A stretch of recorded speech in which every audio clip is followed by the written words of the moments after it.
welcome back to Gypsy Rose Papery. Today I wanted to do a little project share. I call them tutorials, but really it's just me kind of playing around with my supplies, and hopefully you guys can learn something from it.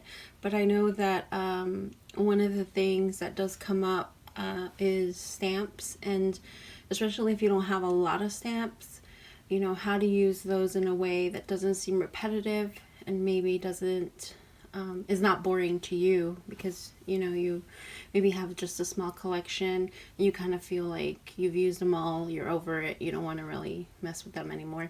For the sake of just time, I'm going to use woodblock stamps, and I have a system. So I basically make my journal cards just on plain coffee dyed index cards, and these are the bigger sized ones. I forget, 4x6, I'm not quite sure, but you can use something as simple as a 4x6 index card. I always use archival ink just so that it is waterproof, and then you just need 3 stamps. It's really that easy. And they don't have to be woodblock. I'm just using woodblock for time saving purposes, but you'll need a background type stamp. It doesn't have to be script, I just prefer script. You'll need a secondary image, and these can be just small little medium to small size stamps that you can kind of stamp around. It's not really the theme of your actual card, it's just a little something extra on the side.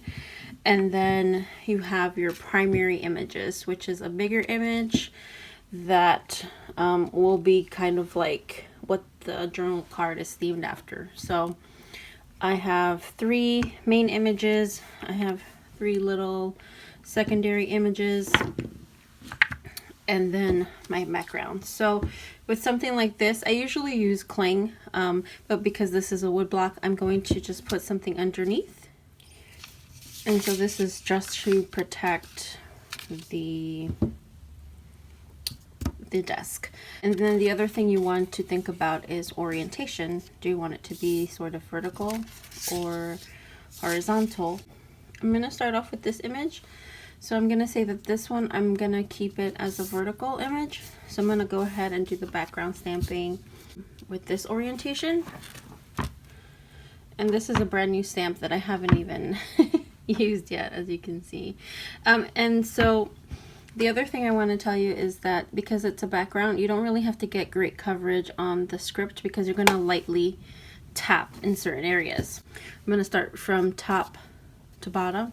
So very lightly kind of press down like this. And then at the bottom I want more definition as well, so I'm just going to lightly, and again, it doesn't have to be straight or perfect because this is just the background image.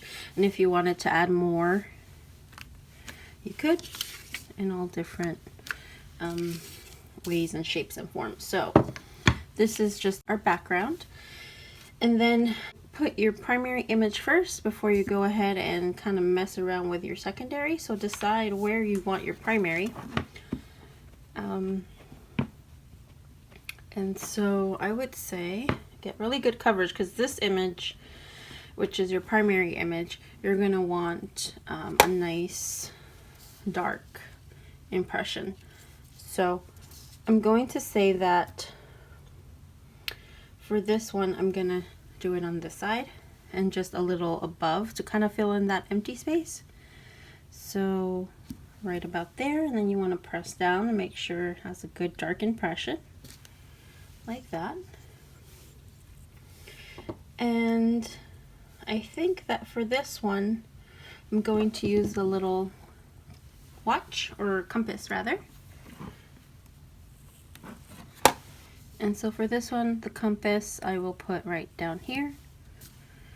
And that is my first stamp collage. And so we'll quickly move on to the others, because I don't want this to be too long. It's really very simple, and it's super fun, and you can kind of play around with all your stamps, and you can create different combinations of the stamps. So let's say you only have maybe 5 or 6 stamps, you can make all kinds of different combinations with that. So for this one, my primary image is going to be this fairy. So again, I'm going to probably do a vertical, although she might fit horizontally. So I think I'm going to stick with the horizontal on this one. And again, just quickly put your script. And then I'm going to do my primary impression. And again, you want to get the stamp nice and coated and get a nice even, especially with these stamps with a lot of detail in them. You want to make sure that you look back and check, make sure that everything was covered. And then we're going to go right about there and then press down. And I like to do it with both hands first. And so that is looking beautiful already. And for her, I think I'm gonna do, I think for her I'm gonna do the French postage stamp. We can kind of do that right there. So that is our second stamp collage. And now for our final one. This one I think will also be horizontal because it's this huge butterfly. And on this one I'm going to probably do something a little bit different. I probably will overlap some because that stamp is so big. But again, we're going to cover our script stamp, and you don't have to really get a good impression on this one because this is just her background. And then we're going to do our primary image.